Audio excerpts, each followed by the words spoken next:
स्वस्थ कैसे रहा जा सके, स्वास्थ्य क्या है? वो चीज़ें वही हैं कि जिनसे उसका जो शरीर है, उसकी जो बॉडी है, जिनसे उसका निर्माण हुआ है। उसकी बॉडी का। बिल्कुल, जैसे शम दोषा शम अग्नि सम धातु मल किरिये अग्नि जठराग्नि एक होती है। बिल्कुल है कि गाय का दूध जो है वो अमृत है, भैंस के दूध जो है वो नहीं। महिषी क्षीर सोपन जनना अच्छा, कि भैंस का जो दूध है एक बहुत ही कॉमन बीमारी आजकल मेट्रोपॉलिटन सिटीज़ की गर्ल्स जो हैं उनमें पीसीओडी एक बीमारी है। ना, इवन की इनफर्टिलिटी तक का भी अगर आज के टाइम में हम कारण देखें तो वो पीसीओडी भी हो रहा है कि पथरी जो है वो बढ़ गई है, ऑपरेट करना पड़ेगा। साइज में बढ़ गई है, ऑपरेट करना पड़ेगा। तो जो मेडिसिन्स हैं वो इतनी पुरानी है, क्या ये सही में जो हमारे वेद हैं ये सही में मेंशन्स हैं उनमें? उसके एक वैद्य के लिए उसकी संहिता और उसके सद्गुरु। मतलब आयुर्वेदा में, क्योंकि पहले क्या होता था कि बहुत सारी मेडिसिन्स होती थी कि एक वैद्य जो होता था लोग इसीलिए जाना भी बंद कर दिए कि बहुत सारी मेडिसिन्स दे देते हैं। वो ही मेडिसिन्स में कि हम देख रहे हैं कि पहले इतनी बड़ी गोली होती थी, अब इतनी हो गई है। तो जो जिन मेडिसिन में भस्म यूज होती है, अगर हम उनको खरल करके पेशेंट को देते हैं तो वो और ज़्यादा काम करता अच्छा, है। जी, 7th लेयर तक भी आयुर्वेद का अगर कोई ऐसा प्रोडक्ट है जो काम करता है, वो शतधोत घृत है। अच्छा, गाय का घी, प्लेन या रोज वाटर, तो वो आपकी facial या नहीं। स्किन टोन को भी चेंज कर देगा। नमस्कार दोस्तों, मैं मानवेंद्र अपने पॉडकास्ट का नया एपिसोड लेकर आप सबके बीच आ चुका हूँ। आज हमारे साथ हैं वैद्य हर्षवर्धन जी ढोला माजरा से। वैद्य जी जो हैं वो आयुर्वेद पर उनका काम है और आयुर्वेद से ही उन्होंने अपनी पढ़ाई शिक्षा दीक्षा पूर्ण की है। उन्होंने BA MS किया है शोभित यूनिवर्सिटी गंगो से। और आइए हम बात करते हैं वैद्य हर्षवर्धन जी से। नमस्कार भैया, नमस्कार भैया। आप अपने बारे में हमारे दर्शकों को थोड़ा बता दीजिए। मेरी जो स्कूलिंग जो हुई है 10th और बिल्कुल, 12th बिल्कुल। वो नकुड़ से हुई है और BMS मेरी शोभित यूनिवर्सिटी गंगो गंगो, सहारनपुर से। सहारनपुर से। जो हमारी या मेरी जो धारणा थी BMS के लिए उसको जानने से या पढ़ने से पहले वो कुछ और थी, और आज के टाइम में उसमें 5 साल बिता के उसको 5 साल अच्छे से पढ़ के आज जो उसकी इमेज है वो कुछ और है। वो कुछ और है। अच्छा, जी। अच्छा, अच्छा। तो अगर हम देखें आयुर्वेद में, तो मेरे दोस्त भी हैं जो BAMS कर रहे हैं, वो बताते हैं कि उसमें संस्कृत पढ़ाई जाती है। तो क्या सही में संस्कृत पढ़ाई जाती है? जी, बिल्कुल। अच्छा, पढ़ाई जाती है। तो संस्कृत को अगर हम देखें तो कहीं न कहीं एक अवधारणा बना दी गई कि एक अध्यात्म की लैंग्वेज है, वेदों की लैंग्वेज है। तो क्या सही में आयुर्वेद है, उसका कहीं न कहीं हमारे अध्यात्म से लिंक है? बिल्कुल है। तो फिर तो कहीं न कहीं मतलब बहुत सी चीज़ें हैं, पर मुझे एक चीज़ जो याद आ रही है कि जैसे बताया जाता है कि नंगे पैर मंदिर में जाना चाहिए। तो क्या इसके पीछे भी कुछ आयुर्वेद में लिंक हैं कुछ चीज़ों के? देखिए होता क्या है कि जो भी पवित्र स्थान हो, बिल्कुल, कोई भी बिल्कुल। मंदिर हो या हमारा घर ही क्यों ना हो, घर में जब हम एंट्री करते हैं तो चप्पल वगैरह अपने स्लीपर सब बाहर बाहर देते निकाल देते हैं। हैं। मंदिर में भी हम सब बाहर निकाल देते बिल्कुल, हैं कि जब हम मंदिर में करते हैं तो सबसे पहले हम जो वहाँ की स्टेयर्स होती है उनको छूते हैं, बिल्कुल। है ना। वहीं सबसे पहले हम भगवान को साक्षात नमस्कार करते हैं। है ना। तब हम फिर उसमें अंदर एंटर करते हैं। होता क्या है, हमारी जो बॉडी है ना, या इस पूरी पृथ्वी पे कोई भी वस्तु हो, उसका निर्माण या हमारा निर्माण पंच महाभूत से होता है। आकाश, वायु, अग्नि, जल, पृथ्वी। जल पृथ्वी। होता क्या है कि मंदिर में जब हम नंगे पैर चलते हैं तो वहाँ भी पृथ्वी है ना। तो हमारा महाभूत जो हमारी बॉडी के अंदर पृथ्वी महाभूत है। बिल्कुल। और जो मंदिर में जो हम नंगे पैर चलते हैं, तो जब ये दोनों एक सेम वाइब के हैं, ये जब इन दोनों का अटैचमेंट होता है तो वहाँ से क्या होता है कि हमारी बॉडी जो एक पॉजिटिव एनर्जी होती है उसको अडॉप्ट करती है। उसको अडैप्ट कर लेती है। ये होता इस तरीके से है कि आपने सुना होगा कि हमारे हाथों में, हमारे पैरों में चक्र होते हैं, सुना है ना। तो आयुर्वेद में इनको मर्म कहा गया है। मर्म। जी।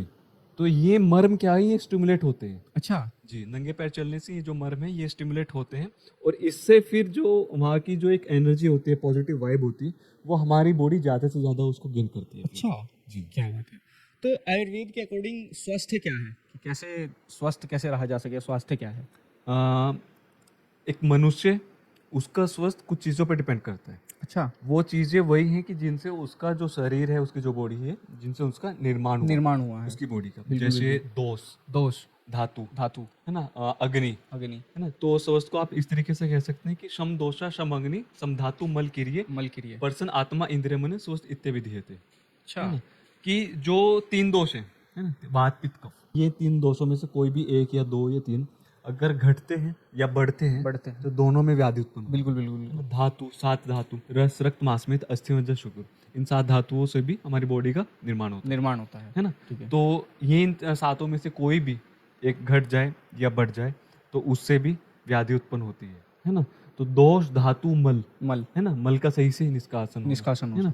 अग्नि, जठराग्नि एक होती है, बिल्कुल। फिर 5 महाभूत अग्नि होती है, 7 धातु अग्नि, 7 धातु अग्नि। टोटल 13 होती है। 13 जठराग्नि इनमें प्रधान होती है ना। तो जो अग्नि है उसकी जो सम अवस्था है ना, या जो आत्मा है, मन है, इंद्रिय है बिल्कुल, ना, इन सब का पर्सन होना, तो तो ये जो इक्विलिब्रियम की जो स्टेज है कि दोष धातु मल है ना, आत्मा मन इंद्रिय इन सबका पर्सन होना, बिल्कुल बिल्कुल। वो एक स्वस्थ है, वो एक व्यक्ति स्वस्थ स्वस्थ है, वो व्यक्ति स्वस्थ है। तो मतलब आयुर्वेद में जो दिया गया है कि आपको अपना खान पीन और लाइफस्टाइल पे बहुत सबसे अधिक ध्यान ही इन चीज़ों पे रखना है, बेसिकली ये बताया गया है। तो अगर हम देखें कि बताया गया है कि गाय का दूध जो है वो अमृत है, भैंस का दूध वो है वो नहीं पीना चाहिए। है। देखिए डिफरेंस जो है वो दोनों के दूध में है, लेकिन वो उनके गुणों में है। गुणों में देखिए हर एक व्यक्ति की प्रॉपर्टी अलग होती है, बिल्कुल। सबके गुण अलग होते हैं। तो ऐसे गाय के दूध और भैंस के दूध के जो प्रॉपर्टी है, उनके गुण है, तो उनमें डिफरेंस है। अच्छा और दूसरी बात ये है कि कोई भी वस्तु कोई भी चीज हो, आयुर्वेद में हर कुछ औषध है। अच्छा, जी, तो भैंस का दूध भी औषध है? भैंस का दूध भी औषध है। कैसे? इसका जो हमारी एक संहिता है चरक संहिता, अच्छा, उसके हाँ। दो पार्ट है। बिल्कुल। उसका जो फर्स्ट पार्ट है उसमें सूत्र स्थान एक पूरा एक स्थान है, उसमें वर्णन हुआ है। तो वहाँ के रेफरेंस है कि महिषी क्षीर सोपन जना नाम, अच्छा कि भैंस का जो दूध है वो निंद्रा कारक जो चीजें होते हैं, जो जिनसे हमें अच्छी नींद आती अच्छा, है, अच्छी नींद जो आती है। निंद्रा जनक जो होते हैं, बिल्कुल, बिल्कुल, उनमें वो सर्वश्रेष्ठ है। अच्छा जी, अगर किसी को नींद ना आए डिप्रेशन के कारण तो भैंस का दूध पी के मस्त हो सकता है। हाँ, है ना, तो किसी को अगर नींद की कोई प्रॉब्लम है तो वो भैंस का दूध का सेवन कर सकते हैं। और अगर हम गाय और भैंस के दूध में दोनों में अगर हम कंपैरिजन देखें, बिल्कुल बिल्कुल। तो गाय के दूध के कंपेरेटिवली जो भैंस का दूध होता है वो गुरु होता है। गुरु होता है? अच्छा, हाँ, गुरु भारी होता है मतलब? हाँ, वो गुरु होता है और स्नेह युक्त होता है, स्नेह, है ना, और वो शीतल भी होता है। शीतल भी होता है। जी। और गाय का जो दूध है इसका स्टांग हृदय, उसमें आपको उसका रेफरेंस मिलेगा। अगर हम सभी दूध की बात करते हैं बिल्कुल बिल्कुल। तो उनमें गाय का दूध सर्वश्रेष्ठ है। अच्छा, घी की बात करें तो गाय तो का हाँ, गाय का सभी घी सबसे हाँ, सर्वश्रेष्ठ। सभी घी में गाय का घी श्रेष्ठ है और सभी दूध में गाय का दूध श्रेष्ठ है ना। और गाय का जो दूध है ये रसायन गुण वाला होता है। अच्छा हाँ, बॉडी को रिजनरेट करने वाला, पुनर्जीवित। तो उन गुणों से भरपूर जो दूध है वो गाय का दूध गाय है। का दूध है। और 10 गुण होते हैं गाय के दूध में। अच्छा हाँ, जैसे मैं आपको बताऊं कि रस में मधुर, है ना, वीर्य में शीत, जिसको हम एक नॉर्मल लोकल लैंग्वेज में जिसको हम ताशीर कहते हैं, तासीर कहते हैं। आयुर्वेदा में उस टर्म को वीर्य से कोलरेट किया गया अच्छा है ना। ये दो प्रकार का होता है, शीत और उष्ण, है ना। तो गाय का जो दूध होता है वो रस में मधुर होता है और वीर्य में शीत होता है। और उसका जो गुण होता है, गुण प्रॉपर्टी जो होती है, बिल्कुल बिल्कुल। वो मृदु होती है। अच्छा हाँ, वो इजी होता है उसमें Digest करने में। हाँ, डाइजेस्ट करने में वो इजी होता है। तो ऐसे ही टोटल 10 गुणों से भरपूर होता है। अच्छा और ये जो 10 गुण है ये ओज के जो गुण होते हैं उनके सामान्य होने से ये ओज को बढ़ाता तो इसीलिए कहा जाता है कि गाय हमारी माता है। हाँ। तो मतलब आयुर्वेद में खान पीन पे बहुत ध्यान और अपने लाइफस्टाइल पे बहुत ध्यान रखना होता है बेसिकली। बिल्कुल। जैसे एक बहुत ही कॉमन बीमारी आजकल मेट्रोपॉलिटन सिटीज़ की गर्ल्स जो हैं उनमें पीसीओडी एक बीमारी है और वो बहुत ज़्यादा उत्पन्न हो गई है। बिल्कुल, ये आज के टाइम में मेट्रो सिटी में नहीं, तो पूरे अच्छे तरीके से पूरे अच्छा, हर उसमें जगह? हाँ, हर जगह फैल रही है ना। होता क्या है कि पीसीओडी की अगर हम बात करें तो आज से कुछ सालों पहले पीसीओडी जो थी ये एक डिजीज थी। अच्छा और आज के टाइम में कि ये लाइफस्टाइल डिसऑर्डर हो गया। इसका रीजन क्या है? आहार और विहार। आहार और विहार। आहार होता है क्या हम खा रहे हैं, क्या हम खा रहे हैं, विहार और कैसा हमारा लाइफस्टाइल है। हाँ, विहार क्या हम क्रिया यानी कि हम एक्टिविटी Activity कर रहे हैं। तो ये सब इन चीजों पे डिपेंड करता है। तो पीसीओडी से कैसे बचा जा सकता है, मतलब क्या देखिए- क्या नहीं करना चाहिए? आप सबसे पहले तो आपका आहार सही होना चाहिए, अच्छा है ना। आपका आहार तब सही होगा जब आपकी पूरी एक साइकिल, Sleep जब आप- cycle, हाँ, हाँ, स्लीप साइकिल वगैरह जब वो पूरी एक अच्छे से सही होगी। बिल्कुल बिल्कुल। देखिए पहले लोग ब्रह्म मुहूर्त में उठते थे, ब्रह्म बिल्कुल। मुहूर्त में उठते थे, 4 बजे प्रोक्स वो सब लोग उठ जाते थे। उठ जाते थे। 4 नहीं 5 बजे उठ जाते थे, ठीक है। हम ये नहीं कहते कि आप 4 बजे उठो, आप 5 बजे उठो, आप कम से कम 7 बजे तो उठ ही जाओ। क्योंकि टाइम से आप उठोगे, टाइम से आप खाओगे, बिल्कुल टाइम से आप अपने सभी काम करेंगे जो आपके विहार में बिहार में थे। टाइम से खाओगे जो आपके आहार में थे, है ना। तो पूरा हमें लाइफस्टाइल इसमें चेंज करना है। चेंज करना है। क्या हमें खाना है, क्या नहीं खाना है, क्या दोस्त उनके जो भी पेशेंट है, लेडी है, गर्ल है, जो भी है, जिनको पीसीओडी हुआ है, देखिए कोई भी बीमारी हो वो वातपित्त कब से उत्पन्न होती है। बिल्कुल बिल्कुल बिल्कुल। आहार भी आहार जब हम सही से नहीं लेंगे तो दोष जो होते हैं वो विकृत हो जाते हैं। बिल्कुल बिल्कुल। कोई घटेगा या बढ़ेगा तो उससे वो व्याधि उत्पन्न होती है। तो इन सब चीज़ों का हमें इसमें ध्यान रखना चाहिए। दूसरा क्या होता है कि एक जिनको पीसीओडी होती है उनको एक धारणा ये रहती है कि पीसीओडी हो गया, 2-3 महीने कोई भी आप हार्मोनल टैबलेट लीजिए, क्योंकि हार्मोनल बॉडी में इम्बैलेंस हो जाता है। बिल्कुल बिल्कुल बिल्कुल। तो अब 2-3 महीने कोई भी हार्मोनल आप टैबलेट्स लीजिए, आप सही हो जाएंगे, है ना। और वो सोचते हैं कि आप इसको जड़ से अपना खत्म कर देंगे ना, बिल्कुल दोबारा से बॉडी को रिजनरेट कर लेंगे, तो ऐसा नहीं। अगर आप इसको जड़ से खत्म करना चाहते हैं तो आपको आयुर्वेदा की हेल्प इसमें लेनी होगी, अच्छा है ना। क्योंकि इसमें जो कंप्लेंट्स होती है या जो प्रॉब्लम्स होती हैं वो हार्मोनल इम्बैलेंस हो जाते हैं, या पीरियड्स में उनका डिले हो जाता है, बिल्कुल बिल्कुल बिल्कुल। या उनके मेल पैटर्न के फेशियल हेयर्स का होना, है ना, इवन की इनफर्टिलिटी तक का भी अगर आज के टाइम में हम कारण देखें तो वो पीसीओडी भी हो रहा अच्छा, है ना। ये इतना घातक हो सकता है? बिल्कुल हो सकता है, ये कंसीव करने में बहुत प्रॉब्लम करता है, ओवम वगैरह का जो सिक्रीशन वगैरह है तो उसमें प्रॉब्लम होती है। तो अगर आपको पीसीओडी को जड़ से खत्म करना है तो आपको आयुर्वेदा की मदद लेनी हाँ, पड़ेगी। आपको इसमें आयुर्वेदा की मदद लेनी पड़ेगी। अच्छा अच्छा। तो मैंने एक टर्म पढ़ा था आयुर्वेदा में जब मैं इस सब पे रिसर्च कर रहा था, पंचकर्म। तो पंचकर्म क्या होता है? देखिए, हमने इसको एक बहुत ही अच्छे एग्जांपल से समझते हैं कि बिल्कुल, सपोज बिल्कुल। कीजिए किसी को रीनल स्टोन हुआ है, वो डॉक्टर के पास गए उसके ट्रीटमेंट के लिए, डॉक्टर ने उसको मेडिसिन दे दी, बोला कि हफ्ता 10 दिन 15 दिन जितने भी उसका प्रिस्क्रिप्शन के अकॉर्डिंग जो होगा वो उसने खा ली, बट रिलीफ नहीं हुआ, उसको आराम नहीं हुआ। वो दोबारा डॉक्टर के पास गए, डॉक्टर ने दोबारा से अपने डायग्नोस इन्वेस्टिगेशंस वगैरह की और उनको बोला कि भैया आपकी पथरी जो है वो बढ़ गई है, ऑपरेट करना पड़ेगा। साइज में बढ़ गई है, ऑपरेट करना पड़ेगा। तो ऑपरेट करने से क्या है कि जो चीज़ बढ़ी हुई थी उन्होंने उसको बॉडी से बाहर निकाल दिया।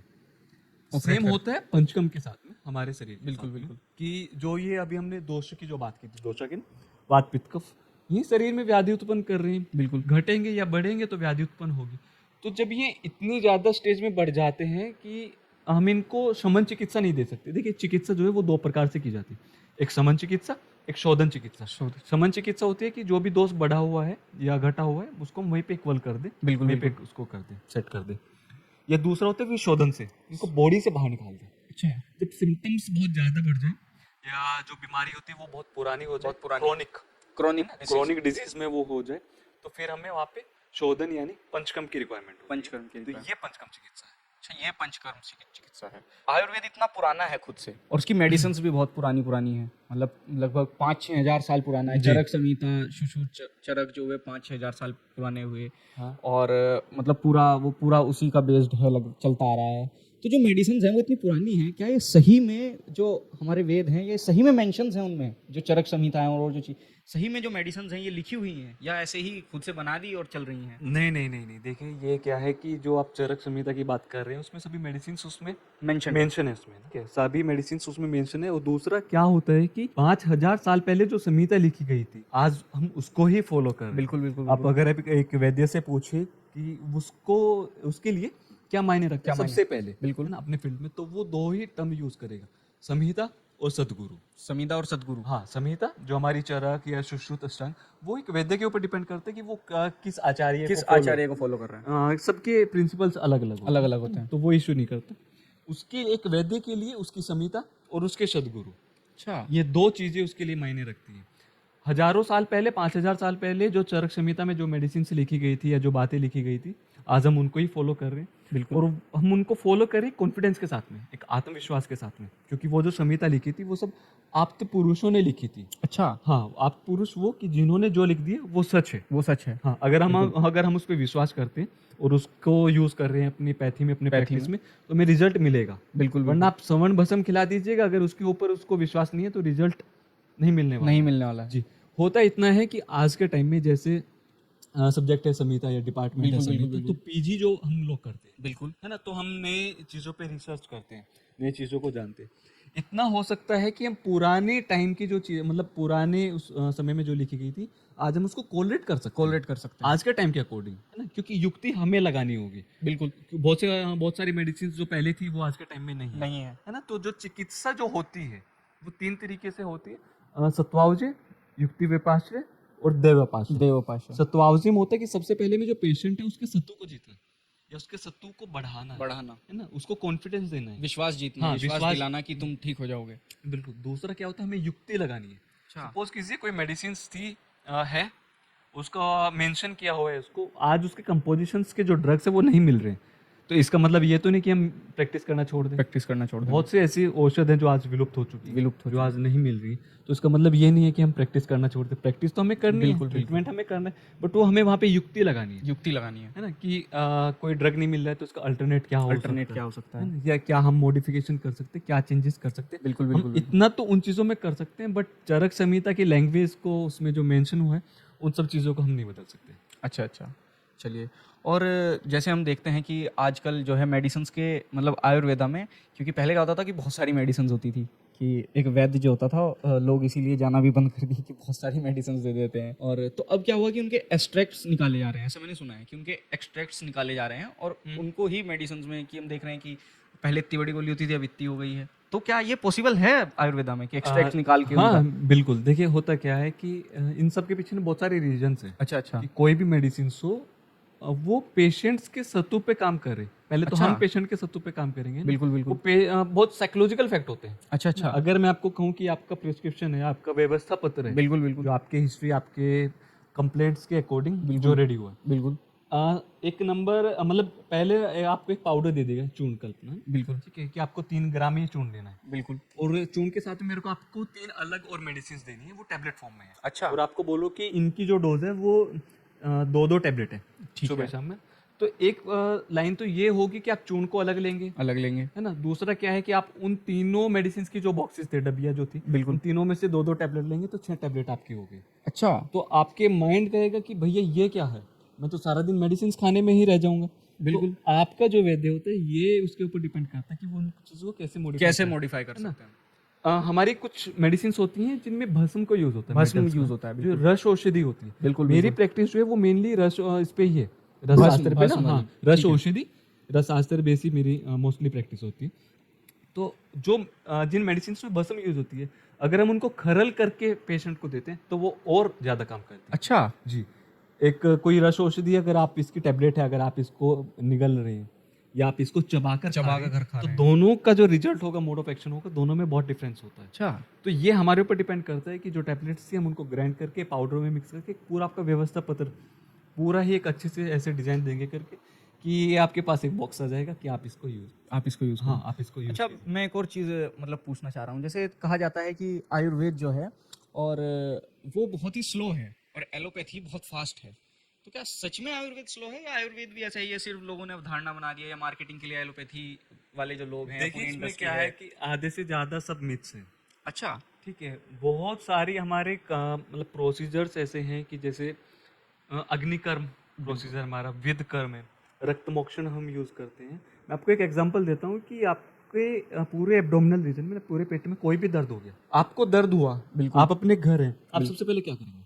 पेन किलर लेंगे। ठीक है, पेन, आप इस रूम में बैठे हैं, पेन किलर आपके जो भी मेडिसिन का जो बॉक्स है वो कहीं दूसरे रूम में, 1-2 मिनट आपको पहुंचने में लगेगा। ठीक है। आप जो स्ट्रिप है, जो भी बॉक्स है, आप उसमें से टैबलेट लेंगे, टैबलेट लेंगे। किचन में जाके आप पानी पानी भी। 5-7 मिनट लग जाएंगे। बिल्कुल। ठीक है, आप टैबलेट आपकी बॉडी में गई, वो डिजोल्व होगी, 10 मिनट लेगी लगभग। 10-15 मिनट बड़े आराम से लगे ना। बिल्कुल। इतनी देर में जो विदकम का जो प्रोसीजर बिल्कुल बिल्कुल। है ना, वो आपके हिस्ट्री के अकॉर्डिंग कि आपको किस साइड पेन हो रहा है या किस साइड आपके जो आपका पैर है, पैर बिल्कुल। का बूटा है, किस साइड आपको विदकम करना, 1 मिनट भी नहीं लगेगी आपको। आप देखने में कहोगे बहुत सिंपल सा प्रोसीजर है, क्या क्या नीडल लगा दी, बट आप जब उसके पीछे का लॉजिक देखेंगे कैसे वो काम कर रहे हैं, है ना। क्या आप सोचिए कि कितना सा नीडल होती है साइज में, कितना सा पॉइंट होता होगा, कितनी एक्यूरेसी इसमें चाहिए होती होगी। ये तो बहुत फास्ट आयुर्वेद है, ये डिपेंड करता है कि हम कैसे उसको प्रेजेंट कर रहे हैं। अच्छा, ये मतलब पेन से ही मुझे याद आया कि गांव में जब हम रहते थे, अब तो शहर में आ गए, शहर में शिफ्ट हो गए, अब भी गांव में जाता रहता हूँ पड़ोस के, तो वो लोग बताते थे कि गांव में पहले दाई बोलते हैं, दाई पहले वहीं पे बच्चे वहीं हो जाते वहीं थे, डिलीवरी वहीं वहीं डिलीवरी होती थी बेसिकली। तो बताते हैं कि अगर पेन होता था, डिलीवरी पेन होता था, तो उस पर कोई जड़ी बूटी या झाड़, मुझे नहीं मालूम क्या लाते थे, और वो बांधते थे और पेन सही हो जाता था। देखिए, हाँ बिल्कुल ऐसा ही है। देखिए यही तो आयुर्वेद की ब्यूटी। ऐसी सिचुएशन में है कि जहाँ पेन टॉलरेट बहुत हार्ड होता है, बहुत बिल्कुल। बहुत हार्ड पेन होता है, बिल्कुल बिल्कुल है ना। कि वो जो जिस मेडिसिन की आप बात कर रहे हैं वो कलिहारी है। कलिहारी। हाँ कलिहारी, और उसका जो पार्ट यूज होता है वो मूल, जो उसकी जड़। रूट होती है, जड़ होती है। जड़। हाँ, उसको उस टाइम पे अगर कमर में जो बांधते हैं तो पेन में बहुत रिलीफ होता है। अब आप सोचिए कि कोई ऐसी औषध आप उसको यूज तो बाहर कर रहे हैं, बट रिलीफ वो आपकी बॉडी के अंदर- अंदर अंदर कर दे रही रही है। है ना। तो कितनी क्षमता आयुर्वेद में होगी। मतलब ये और ये वाकई बहुत बेनिफिशियल है। मतलब जो पुराने टाइम में यूज होता था, आज के टाइम में सब मॉडर्न लाइफस्टाइल हो गया, हॉस्पिटल्स में सब बच्चों का जन्म होने लग गया, बिल्कुल बिल्कुल है बिल्कुल। ना। तो उन लोगों का जो मतलब पैथी जो यूज हो रही है, तो सबके प्रिंसिपल्स और अलग उसके मतलब जो हॉस्पिटल्स में जो डिलीवरी हो रही है उसके साइड इफेक्ट्स भी बहुत हैं कि अगर ऑपरेशन से हो रही है डिलीवरी, तो हो सकता है कि आप दोबारा डिलीवरी देने के लिए सक्षम ना रहें। बहुत चीज़ें हैं, बहुत, हाँ, जबकि मतलब उसके साइड इफेक्ट्स भी नहीं है। अगर आप जड़ी बूटी बांध देंगे तो उसका साइड इफेक्ट थोड़ी होगा। नहीं नहीं तो क्या सच में ऐसा है कि जो आयुर्वेदिक मेडिसिन है उनके साइड इफेक्ट नहीं है, या बताए नहीं गए हैं लोगों को? देखिए, पता क्या होता है कि साइड इफेक्ट या एडवर्स इफेक्ट है ना? बिल्कुल, बिल्कुल। अभी हम साइड इफेक्ट की बात करें तो आपको साइड इफेक्ट का पता लग रहा है, बिल्कुल। ठीक है? ये हमारे ऊपर जो पेशेंट होता है ना, देखिए, एक वैद्य के लिए एक अच्छा पेशेंट मिलना भी बहुत जरूरी होता है। अच्छा। हम कितनी ही बेहतर से बेहतर दवाई क्यों ना दे लें, कोई नहीं चाहता वो अपने पेशेंट को गलत दवाई दे, ये खराब दवाई दे, गलत प्रिस्क्रिप्शन उसके लिए बनाए। वो ऐसा नहीं चाहता है ना, वो हमेशा ये चाहता है कि पेशेंट को अच्छी से अच्छी दवाई दी जाए, अच्छा। क्योंकि पेशेंट उसके पास गया है कुछ दर्द में ही गया हो, बिल्कुल सही बात है। है ना? तो एक वैद्य का ये हमारा एक कर्तव्य है कि अच्छी से अच्छी मेडिसिन दे। ये होता तब है जब एक वो जो सोशल यूनिवर्सिटी है ना, गूगल, WhatsApp यूट्यूब, यूनिवर्सिटी। हाँ, व्हाट्सएप यूनिवर्सिटी वाली जो है ना, जब हम उस पे देखते हैं कि बहुत सारे इन्फ्लुएंसर्स हैं, बिल्कुल। है ना, कि आप ये यूज़ कर लीजिए, है ना, अश्वगंधा ऐसे यूज़ कर लीजिए, उस चीज़ को ऐसे यूज़ कर लीजिए। बिल्कुल, में बिल्कुल। डोज नहीं बताई गई है, उन लोगों को डोज पता भी नहीं। पता भी नहीं है। जिनको डोज पता होती है ना कि डोज किस चीज़ की कितनी होती है, वो कितनी होती डोज है। कभी ओपनली नहीं बताते, अच्छा। क्योंकि डोज जो होती है वो पेशेंट की प्रकृति, वो वातज है, पित्तज है, पित्तज है, कफज है, उसके अकॉर्डिंग होती है। उसके अकॉर्डिंग चेंज होती है। किस देश में वो रह रहा है, देश का मतलब किस स्थान में वो रह रहा है, क्लाइमेट कैसा हाँ, है। क्लाइमेट में रह रहा है, क्या बिल्कुल, उसकी बिल्कुल। बॉडी में बल है, बल है, क्या समय है, क्या समय काल है। है बिल्कुल, ना? बिल्कुल। तो जो डोज होती है वो इन सब के अकॉर्डिंग चेंज होती है, चेंज होती है। हाँ, डोज कभी किसी के लिए सेम नहीं रह सकती, है ना? अभी आपने देखा होगा कोरोना काल में सबने काढ़े बहुत पिए, हाँ, हमारी फैमिली ने भी खूब पिए। हाँ, सबने खूब बहुत पिए। बहुत सारे पित्तज जो व्याधि है कि अल्सर्स अल्सर्स वगैरह, वाले। है ना, शरीर में बहुत टेम्परेचर उनका बढ़ा बिल्कुल, रहना, बिल्कुल, बिल्कुल। जितनी भी, हाँ, बीपी की प्रॉब्लम। गर्मी वगैरह जो बढ़ती है शरीर में, उसके लक्षण बहुत देखने को मिले। रीजन यही था कि जो दालचीनी और लौंग, अजवाइन, मेथी, पता नहीं क्या क्या पिया लोगों ने ना। सही है। ड्रग्स तो देखो आयुर्वेद के ही थे, औषध तो आयुर्वेद के ही थे, इसमें कोई दो राय नहीं है, बट वो कितनी मात्रा में लेने थे, सही बात है।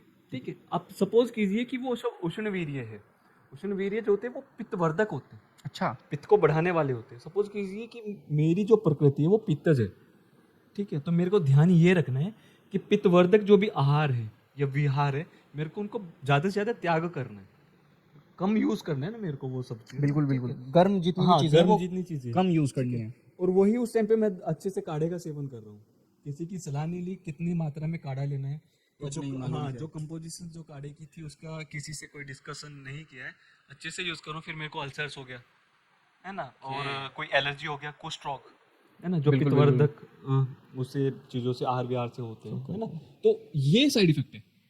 अच्छा। हाँ, तो जब आप सही डोज में नहीं लोगे तो तब आपको साइड इफेक्ट तब होगा, आपको साइड इफेक्ट है ना? होगा। दूसरा एक, हाँ, ये चीज़ें हर पेशेंट को करनी चाहिए कि उसे खुद देखना चाहिए कि वो किन से दवाई ले रहे हैं, किससे वो परामर्श कर रहे हैं। देखिए, हर एक पैथी में झोला छाप है, सही बात भी। कोई भी पैथी हो। मैं ये नहीं कहूँगा कि किसी एक पैथी के बारे में बोलूँ, दूसरे के बारे में गलत बोलूँ।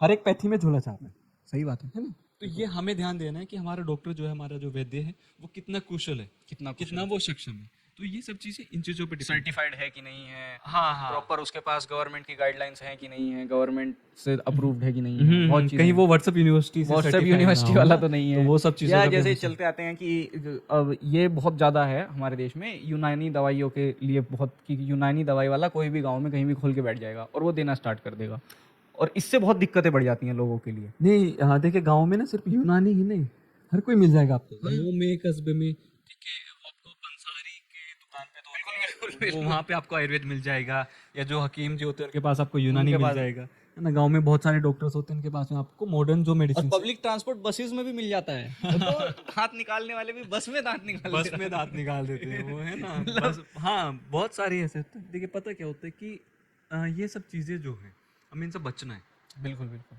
है ना? 5.5 साल की अगर हम बीएमएस की बात करें तो 5.5 साल की जो पढ़ाई है, ये बहुत सोच समझ के रखी गई होगी, बिल्कुल सही बात है। किस ईयर में किस सब्जेक्ट को पढ़ना पढ़ना है या है। कैसे, है ना? और आयुर्वेद की क्या बहुत खूबी है, या आप हम कह सकते हैं कि एक सुंदरता है कि आयुर्वेद जो है अपने बच्चों को बहुत फ्रीडम देता है। अच्छा। हमारी जो चरक संहिता है उसमें सेकंड एक चैप्टर है अपामाग तंडुल्य अध्याय। उसमें होता क्या है कि बहुत सारे यवागु है ना, बहुत सारे कॉम्बिनेशंस दिए हुए कि आप इस डिजीज के अकॉर्डिंग आप इन सब को यूज कीजिए, इस तरीके से प्रिपेयर करके पूरी एक मात्रा वगैरह सब उसमें मेंशन है, इस तरीके से आप यूज कीजिए। तो आयुर्वेद अपने बच्चे को सेकंड ईयर से फ्रीडम देता है कि आप दवाई मत यूज, वो दवाई नहीं है, अच्छा अच्छा। हाँ, वो एक प्रिवेंटिव उसके तो क्या आप उसको यूज कीजिए, रिजल्ट मिलता है ना। तो आयुर्वेद अपने बच्चे को सेकेंड ईयर से फ्रीडम देता है कि जा फील्ड में उतर, प्रैक्टिकली उतर और कंप्लेंट्स देख क्या प्रॉब्लम्स आ रही है, किन दोषास के अकॉर्डिंग आ रही है, फिर वहां से उन सब चीज़ों को पढ़ो और प्रिपेयर करके पेशेंट्स को दो। तो बेसिकली जो कॉमन मिस्टेक्स करते हैं लोग, उन पे भी आयुर्वेद काम करता है। देखिए कॉन्फिडेंस की बात करें, कॉमन मिस्टेक्स इतनी ज्यादा कर रहे हैं कि हम सारे ही मिस्टेक में जा रही है। अच्छा देख, मॉर्निंग में हम सब उठते हैं, बिल्कुल क्या, सबसे पहले पानी पीते हैं। पानी पीता हूँ मैं भी। तो ठीक है, तो एक मैं ये आपके चैनल के माध्यम से इस बात को बोलना चाहूंगा, हमें एक चीज को ये समझना है कि पानी भी पचता है, पानी का भी डाइजेशन होता है। ऐसा नहीं है कि पिया और नहीं बह नहीं गया। नहीं नहीं, किडनी उसको फिल्टर कर रही है। किडनी जब फिल्टर करती है तो वो भी उसको ड्रॉप वाइज बूंद बूंद में फिल्टर कर रही है ना। अच्छा। हम क्या करते हैं कि उठ रहे हैं 8 बजे 9 बजे 10 बजे 11 बजे, बिल्कुल बिल्कुल कोई दोपहर के 12 बजे भी अगर किसी की मॉर्निंग हो रही है ना, अगर वो उठ रहा है बिल्कुल। तो वो उस टाइम ये सोचेगा कि 1 लीटर पानी पी, 2 लीटर पानी पी।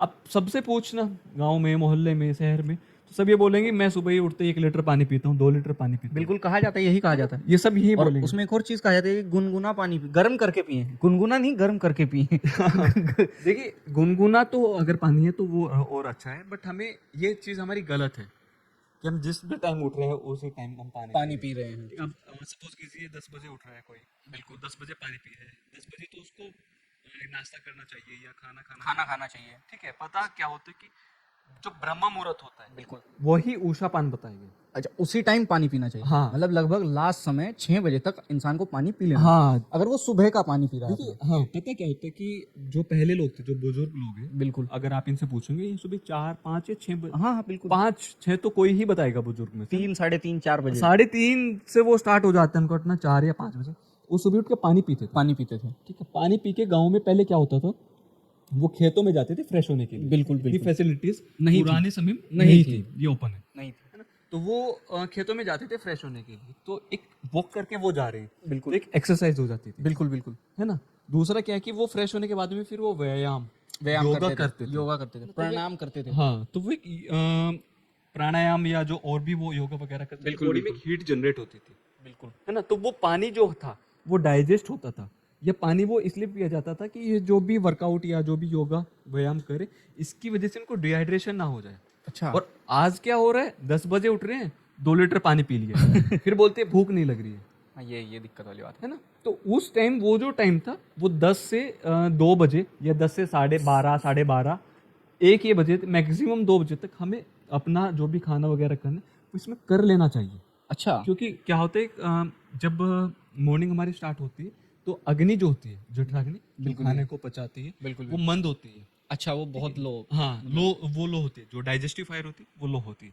जैसे ही दिन बढ़ता है सूरज ऊपर जाता ऊपर जाता है ना, तो वो अग्नि तीक्ष्ण होती है। अच्छा। अगर आपको ये भी है ना कि मेरे को कुछ गलत खाना है, गलत फूड इन द सेंस कि जंक फूड खाना है, जंक फूड खाना तो आप वो उस टाइम खा लीजिए। 2 बजे से पहले। हाँ, क्योंकि उस टाइम आपकी अग्नि जो है वो तीक्ष्ण रहेगी, पच वो जाएगी। शाम तक रात तक उसको पचा देगी। पर हमारे यहाँ तो सब उल्टा ही है, अगर किसी को जंक फूड खाना है वो खाने ही शाम के 6 बजे के हाँ, बाद शाम निकलेगा। के 6 बजे के बाद जाएगा ना। तो यही तो सारी आहार हो गया ना, आहार गलत हो गया, और फिर बोलते बिहार हैं की वजह कि से आहार गलत हुआ और फिर बीमारी होगी। और फिर बोलते हैं कि एसिडिटी हो रही है, एसिड बन रहा है, और ये सब, तो ये सब दिक्कतें आहार की वजह से आ रही हाँ, ये सब आहार की वजह से है। कॉमन मिस्टेक जो मैंने अभी आपको बताई पानी पीने वाली, ये अगर हम देखो पानी पीना है 1 गिलास पी लीजिए, है। बिल्कुल बिल्कुल। शिप शिप करके घूट घूट में उसको पानी पिए। गुनगुना पानी हो अच्छी बात है ना। पानी हमेशा गुनगुना ही पीना चाहिए, बट वो घूट घूट में पीना चाहिए। अच्छा। एक-एक घूट, चाय की तरह, चाय की तरह। क्योंकि किडनी भी तो उसको एक बार में नहीं फिल्टर कर रही है ना। अच्छा, धीरे धीरे करेगी वो। हाँ, धीरे धीरे उसको पीना चाहिए ना। बिल्कुल बिल्कुल बिल्कुल। तो मतलब जो आयुर्वेद जो है वो केमिकल फ्री है बेसिकली। एलोपैथी केमिकल फ्री नहीं है। एलोपैथी के ड्रग्स ही केमिकली बेस्ड है, ऐसा बताया जाता है। देखिए क्या है कि आयुर्वेदा में कोई भी मेडिसिन है, देखो दूसरी पैथी के बारे में कुछ नहीं बोल रहे, आजकल बहुत कंट्रोवर्सी चल रही है ना, सब लोगों को मालूम है। बिल्कुल बिल्कुल। अगर आप कोई भी एक्सवाइजेड कोई भी आयुर्वेदा की मेडिसिन होगी, आयुर्वेदा की जो मेडिसिन होती है वो 2 तरीके से होती है। एक तो प्लांट बेस होती है, बिल्कुल है ना, हर्बल। बिल्कुल। एक दूसरी होती है एक हर्बो मिनरल। अच्छा। मतलब कुछ प्लांट बेस है, कुछ उसमें मेटल्स, कोई बसम वगैरह कुछ ऐसे यूज किए। बिल्कुल, बिल्कुल। मेडिसिन 2 तरीके से होती है, मतलब इस तरीके से होती है। इन दोनों में से कोई से में भी आर्टिफिशियल, मतलब आर्टिफिशियल केमिकल कुछ नहीं यूज होता है अच्छा, इन दोनों में ही, आयुर्वेदा वाले में। और दूसरे वाले का आपको मालूम ही सब है। कुछ नेचुरली बेस्ड है। हाँ, आयुर्वेदा वाला सभी नेचुरल बेस है। प्लांट से जो आ रहा है, हाँ। जो प्लांट बेस या मिनरल बेस, तो वो सब इन्हीं सबसे बेस्ड है। वो इन सब से ही मिल रहा है। भैया आपका एक वीडियो लल्लन टॉप वाला, जो कि लल्लन टॉप पे जाके बहुत वायरल हुआ, कि आप एक जो कि महिला और फीमेल डॉक्टर जो थी उनके साथ आप वाद विवाद कर रहे थे, वो बहुत वायरल गया। तो आसपास के लोगों ने बहुत देखा होगा, दोस्तों ने, टीचर्स ने, सबने देखा होगा। तो पता चला कि आपका वीडियो वायरल हुआ। सहारनपुर से आया हूँ। जो वीडियो था ये अगस्त या सितंबर था कि क्या ब्रेस्ट का साइज बढ़ सकता है, और काफी दिन क्या कि ये मैंने 6 जनवरी को देखा था। अच्छा, ये इतने महीने तक चला। हुआ क्या कि अगर आप मेरे सोशल जो इंस्टा हैंडल है, अगर आप उस पर देखेंगे तो मेडिसिन का ही मोस्टली वहाँ पे मेरे बिल्कुल बिल्कुल रील्स वगैरह या वीडियो जो आपको शेयर मिलेंगे, करते रहते हैं। हाँ वही मैं शेयर करता हूँ। तो मेरे को लोगों ने बोलना स्टार्ट किया कि मैंने आपका वीडियो देखा, आपकी रील देखी। तो स्टार्टिंग में तो मैं यही सोचता रहा कि कोई मेडिसिन वाली देखी होगी, बट ये जैसे जैसे टाइम स्पेंड हुआ तो ये बहुत मतलब तूल पकड़ता गया, और लास्ट में इतना ज़्यादा हो गया कि अननोन, जिनको मैं नहीं जानता भी नहीं और कहीं रास्ते से जा रहा हूँ, तो उन्होंने बोला कि आप हर्षवर्धन ढोला माजरा हो क्या? मैं कहा जी हाँ। क्या हुआ? अच्छा, कि आपकी रील देखी है, आपकी वीडियो देखी है। बिल्कुल जब इतना ज़्यादा हो गया तो तब मैंने इसको देखा था कि अब देखना पड़ेगा, अब देखना पड़ेगा। ये क्या है, ऐसा कौन सी वीडियो है। तो तब मैंने देखा कि एक इंस्टा के एक अकाउंट पे उन्होंने अपलोड किया हुआ था, किसी दूसरे अकाउंट ने अपलोड किया हुआ। तो अच्छे खासे उसके व्यूज़ थे, करीब 90+ के। अच्छा, हाँ व्यूज़ थे उसके। तो तब मैंने देखा कि अब ये सर्कुलेट तो हो ही गई है, तो फिर मैंने उस पर अपना पॉइंट ऑफ व्यू बताया। हाँ कि कैसे वो क्या था। वाद विवाद नहीं कह सकते उनको, उनका क्विज था। क्विज था, हाँ, हाँ वो क्विज था। उन्होंने उसमें ऑप्शन था कि क्या ब्रेस्ट का साइज बढ़ाया जा सकता है। उनके ऑप्शंस थे कुछ ऑयल से, कुछ क्रीम से, एक था इन सब में से कोई कोई फोर्थ ऑप्शन था। बिल्कुल बिल्कुल है ना। तो मैं उनको बस यही कह रहा था कि हमारी जो संहिता है, हमारे जो शास्त्र ग्रंथ हैं, उन सब में ये मेंशन है, और प्रैक्टिकली जो है ये मैंने खुद अपने पेशेंट्स पे फील किया है। और लोग हंस रहे थे उस समय, तो मुझे अब आज भी याद है, सौरभ द्विवेदी बोल रहे थे कि आप ही के जैसे लोग हैं, फिर कोई दिक्कत हो जाएगी तो दांत चियारते हुए इन्हीं डॉक्टर्स के पास आप जाएंगे। हाँ हाँ बिल्कुल ऐसे ही था। ऐसे ही बोला था। हाँ, सौरभ द्विवेदी जो हैं जेएनयू के एलुमनाई हैं, आईआईएमसी और जेएनयू के एलुमनाई हैं, और आजकल काफ़ी अच्छे से उनका सब कुछ चल रहा है। बिल्कुल। ठीक है, तो एक और चीज़ मेरे को पूछनी थी। आप बता रहे हैं कि जो मतलब आयुर्वेद है वो केमिकल फ्री है, तो आजकल लोग ब्यूटी प्रोडक्ट्स के पीछे बहुत भाग रहे हैं। पहले तो ये था कि लड़कियां सिर्फ उस मतलब उस क्षेत्र में थी, पर अब लड़के भी उस क्षेत्र में आ गए हैं। तो क्या केमिकल फ्री प्रोडक्ट्स भी आयुर्वेदा में मेंशन्स हैं, या आप ऐसे कोई प्रोडक्ट्स बनाते हैं कुछ? नहीं देखिए, आयुर्वेदा तब तक केमिकल फ्री है जब तक हम अपनी मर्जी से उसमें कुछ ऐड नहीं कर रहे। वो चाहे कोई आर्टिफिशियल कोई कलर हो, बिल्कुल आर्टिफिशियल कोई फ्रेग्रेंस हो या प्रिजर्वेटिव, कुछ भी हो, जब तक हम उसमें कुछ ऐड नहीं करेंगे तब तक वो केमिकल फ्री ही आयुर्वेदा है ही केमिकल फ्री। अच्छा, है ना। तब तक हम उसमें नहीं ऐड करेंगे तब तक उसका कुछ नहीं होने वाला। बिल्कुल बिल्कुल। दूसरा क्या है कि कॉस्मेटिक्स का जैसे आप बात कर रहे हैं कि बहुत यूज हो रहा है आज के टाइम। जी जी, है ना, हर कोई यूज कर रहा है। कोई फैमिली का कोई मेंबर नहीं बचा हुआ है कि जो कोई मॉइस्चराइजर के, बिल्कुल बिल्कुल बिल्कुल, कोई सनस्क्रीन, कोई लोशन, कोई टैनिंग, कोई बहुत प्रकार पे अलग अलग लेवल्स पे यूज़ हो रहा है। अगर हम इसमें एक ऐसा प्रोडक्ट की अगर बात करें कि जो फेस रिलेटेड सभी प्रॉब्लम्स पे तो काम करता ही है, साथ में अगर हम कहें कि कोई स्कार है, बिल्कुल कोई वुंड था तो उसका पिगमेंटेशन वहाँ पे डिस्कलरेशन हो गया है, या कुछ बर्न हो गया, कहीं से कुछ जल गया है, तो एक आयुर्वेदा का एक प्रोडक्ट है शतधोत घृत। शतधोत घृत, हाँ जी। वो देसी गाय का घी जो होता है ना, वो उससे बनते हैं। देसी गाय का घी या प्लेन वाटर या रोज वाटर और केसर। अच्छा, हाँ, अगर आप उसको ज़्यादा अच्छा बनाना चाहते हैं तो वो इन सब से वो बनता है। और उस प्रोडक्ट की जो एक ब्यूटी जो है, खासियत जो है, वो ये है कि आयुर्वेदा स्किन की 7 लेयर मानता है और मॉडर्न 3 लेयर मानता है। अच्छा, 3 तो है ही, मतलब 3 तक, तो 7th लेयर तक भी आयुर्वेदा का अगर कोई ऐसा प्रोडक्ट है जो काम करता है वो शतधोत घृत है। अच्छा जी, मतलब 7th लेयर तक काम करता है। 7th लेयर तक वो काम करता है। उसका मतलब तो ये है कि मतलब वो पूरा ही अब्जॉर्ब हो रहा है हमारी स्किन के अंदर। बिल्कुल, उसमें कुछ नहीं है। गाय का घी, प्लेन या रोज वाटर, तो वो स्किन टोन को भी चेंज कर देगा। वो आपका एक्ने हो, रिंकल हो, पिंपल हो, डार्क हेड्स हो, ब्लैक स्पॉट्स हो, कोई डिस्कलरेशन हो, कोई स्कार हो, किसी वुंड का कोई भी स्कार हो, तो इन सब में आपको हेल्प करेगा। और जो एलोवेरा है, मतलब एलोवेरा बहुत कॉमनली यूज किया जाता है सभी के साथ, और दिक्कत ये है कि लोगों को पता भी नहीं है।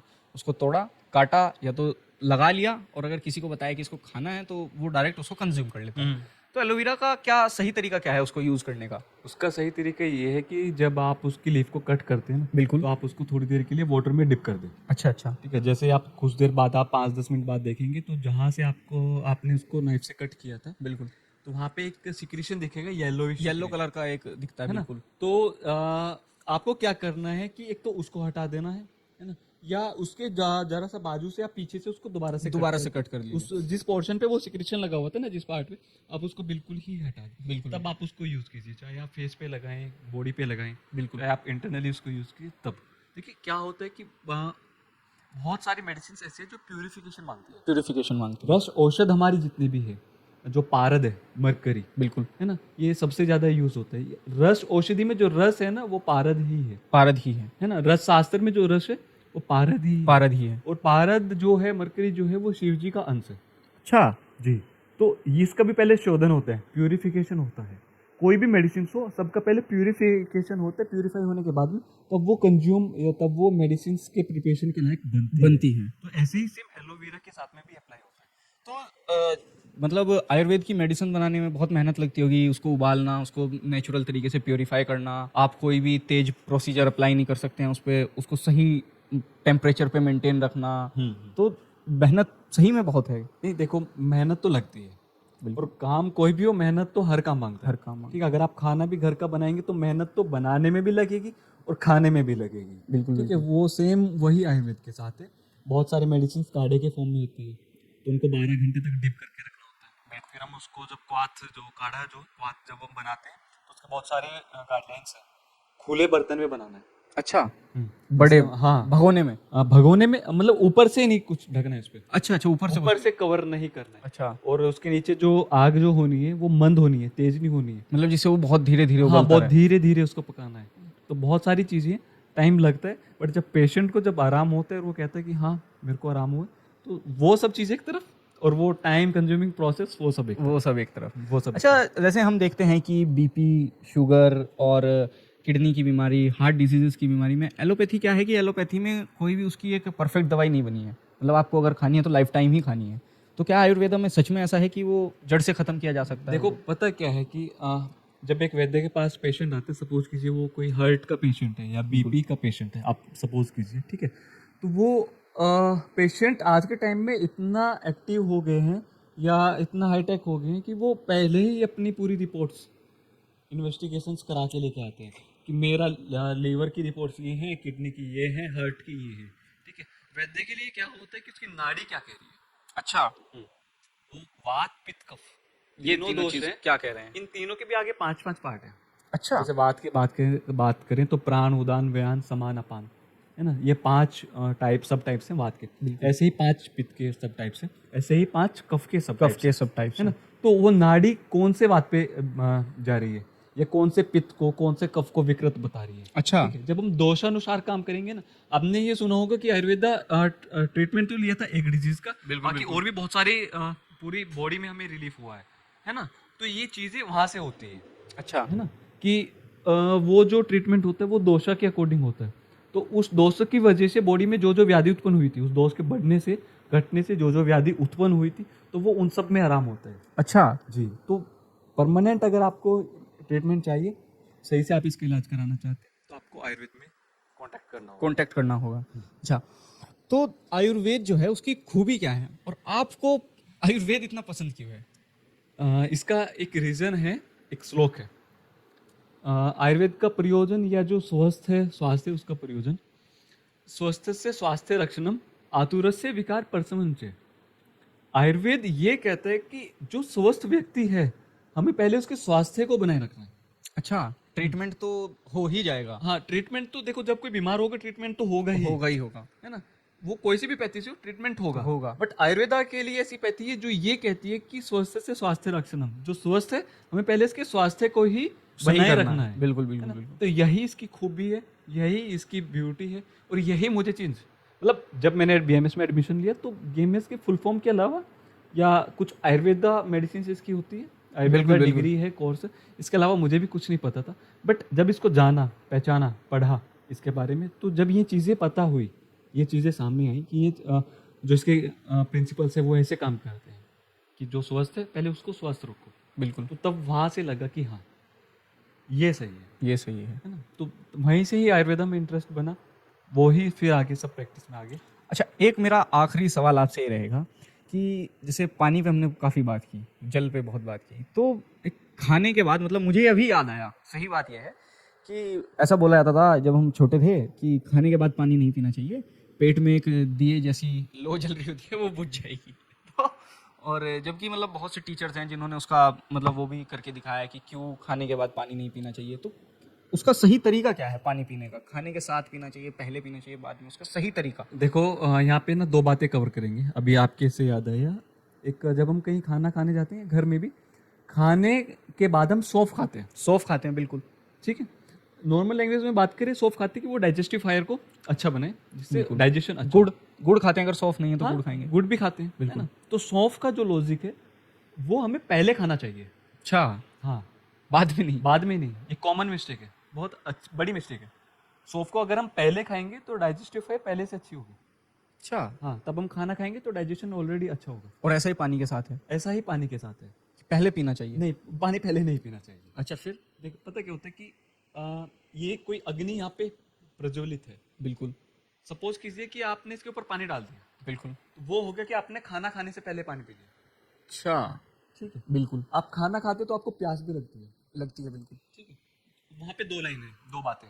एक बात तो ये है कि आप खाना खाते हुए हल्का फुल्का पानी पी ले। मतलब खाने के साथ हाँ, एक दो सिप पानी पी हाँ, सकते एक दो सिप। दूसरी लाइन फिर ये है कि आप खाना खा लेंगे, बाद में फिर अपनी आप मन मर्जी से इच्छा अनुसार पानी पिएंगे। तो वो इच्छा अनुसार खाना खाने के बाद में पानी पीने से क्या होता है कि पेट बहुत तनाव युक्त हो जाता है, बिल्कुल। भारीपन हो हैं। जाता भारीपन हो जाता है, है ना। बहुत आलकस हो जाता है, गौरवता शरीर में ना, कम हो जाती है। मतलब गौरवता बढ़ जाती है, गौरवता बढ़ जाती है, भारीपन, काम करने का मन ना करना, आलकस वगैरह वो सब बढ़ जाता है। वो सब होता है इंडाइजेशन से, कि वहाँ पे कफ बनता है। कफ बनता है। ठीक है। तो इसका सही तरीका ये है कि ज़्यादा पानी नहीं पीना है। एक दो सिप, एक दो घूंट अगर हमें पानी पीनी है तो हम वो खाने के बीच में पिए। ठीक है, क्योंकि खाना पानी पानी बहुत कम गया। बिल्कुल, तो बिल्कुल। तो वो एक मिक्स होके अच्छे से उसका डाइजेशन हो जाएगा। अच्छा, हम क्या करते हैं, खाना खाने के बाद में अच्छे से पानी पीते हैं, खाने के बीच में पिए, एक दो घूंट पिए। उससे क्या है कि आप ज़्यादा पानी भी नहीं पिएंगे, फिर वो पेट का ज़्यादा भारीपन भी नहीं, भारीपन भी नहीं होगा और खाना भी अच्छे से डाइजेस्ट होगा। खाना भी अच्छे से डाइजेस्ट होगा। और हमेशा कोशिश ये करनी चाहिए कि अगर आपको 4 रोटी की भूख है तो आपको 3 या 3.5 ही खाए। अच्छा, हाँ, क्योंकि अगर आप ज़्यादा खाना खाएंगे, जितनी आपको भूख थी उतना या उससे और लिमिट में अगर आप खाना खाएंगे, तो दोष जो होते हैं वात पित्त कफ, वो विकृत हो जाते हैं।